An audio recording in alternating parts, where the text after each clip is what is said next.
my YouTube channel. For those of you who know, I made a tutorial a few years ago when I was working on my Darth Vader helmet.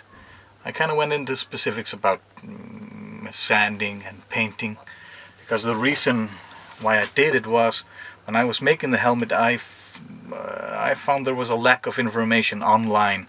Well, there was some of it, but it didn't go. Some of them didn't go into many specifics. So I kind of decided I'll try to make a video myself, because the way I went about it, I painted the helmet with automotive paints, and that gives it, you know, stronger coat and brilliant shine, like on The Empire Strikes Back and Return of the Jedi. And so I'm back, and because by chance I got a hold on a helmet from eBay, an Empire Strikes Back raw cast helmet. But as a word of caution, if you're doing a helmet, go online, do your research, do your homework, check out the forums, and I would like to recommend the 501st Sith Lord Detachment forum. They have tons of information.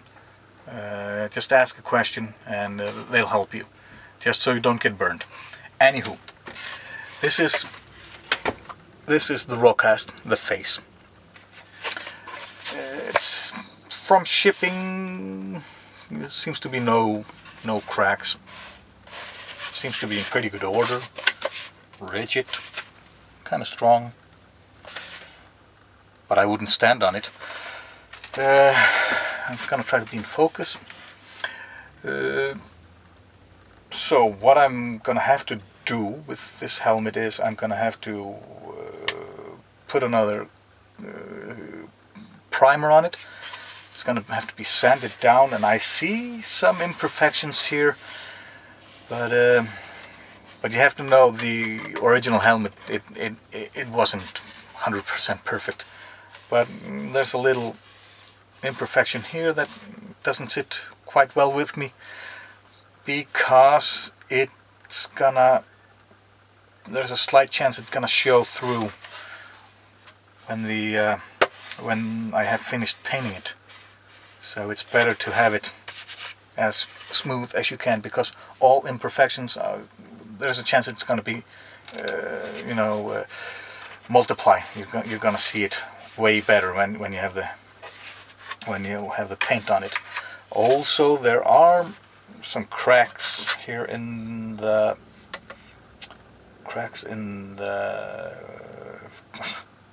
primer. Sorry. Wet sand. It's going to be some sanding to be done. Anyway, primer, wet sand, body filler, then we should be done. Clean it up a little bit, but in the video I'm going to go into details about what I'm working on. The dome, it's really light, but it also could have used a little bit more fiberglass, maybe a layer or two, and I haven't decided if I'm gonna go through the effort of putting it in.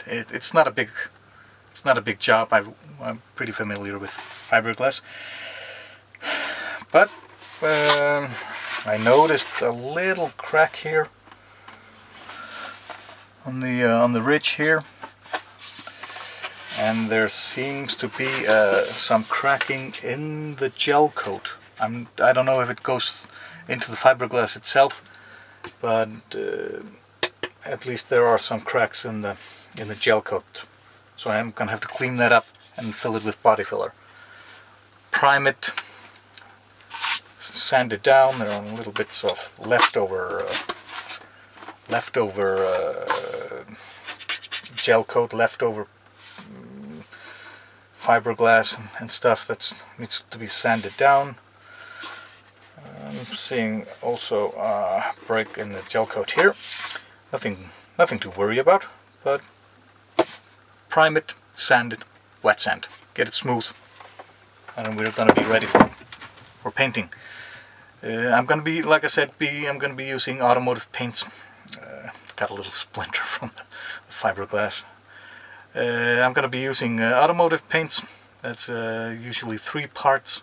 So you have the paint, you have a thinner, and you have the hardener. And you're going to have an air compressor and one of those guys. So I hope it's going to be informative for you who are starting on your own Darth Vader helmets.